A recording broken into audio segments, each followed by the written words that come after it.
Hello and welcome back to another video. In today's video I'm going to be sharing with you my outlook on the dollar index, 10-year US government bonds, Euro USD and GU. First things first, let's actually start off with our analysis on the dollar index. So as you can see, in recent weeks, market participants have actually priced into our yearly fair value gap. Now, from these levels of prices within the range of our yearly fair value gap here, this is where I'm going to be anticipating some sort of reversal to actually take place on our higher time frame. So for the remaining 18 days of our monthly candle, I'm actually anticipating higher prices for the dollar index. From here, obviously in the future, we'll assess how market participants are choosing to trade prices, but for now, let's actually just keep it beneficial.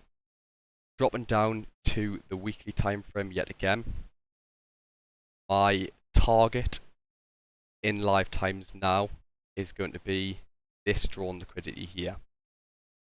Now, reasoning behind this, okay, is firstly, obviously, we're anticipating this reversal to take place here.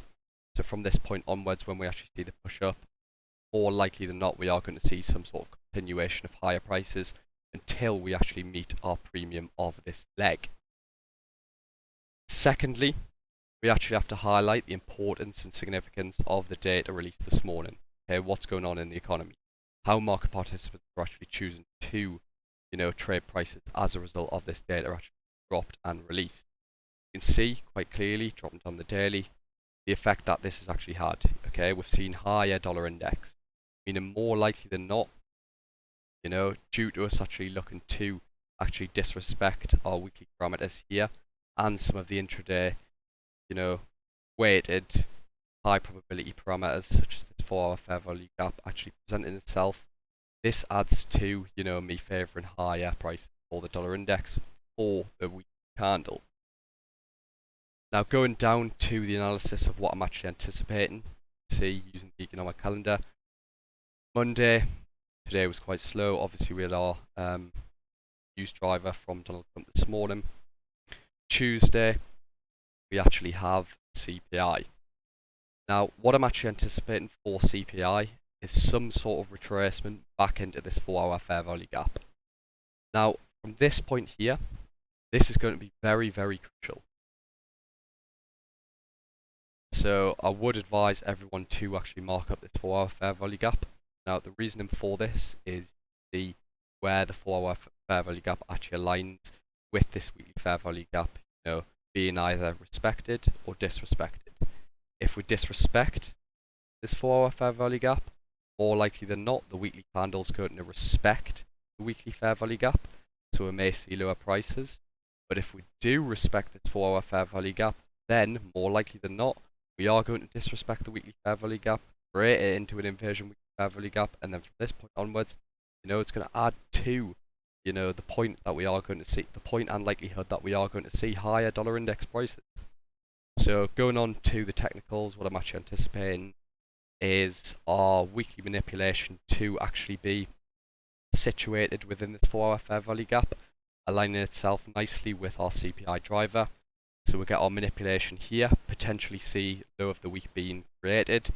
And from here, what I'll actually be looking for is, a strong push up on our higher time frame. I want to see our 4-hour bullish candle present itself like that. And then from here, I'd look to get myself into a swing trade targeting strong draw of liquidity that I've actually highlighted. So moving on to 10-year US government bonds, let's keep it brief, keep it short, highlight significant levels of liquidity where prices are likely going to eventually be traded towards. We can see got this strong drawn liquidity to the highs here, relative resting equal highs here, where we could potentially start to see run 4. We could have our daily fair value gap materialize, we get that retracement, and then we see that expansion to the upside, aligning itself very, very nicely with the dollar index. For Euro USD, GU, I can't say which pair I'm going to favour. It's all dependent on the day, how EG is actually chosen to be traded on the day as well. However, I'll do the analysis on both. as you can see, as of now, market participants are disrespecting this weekly fair value gap.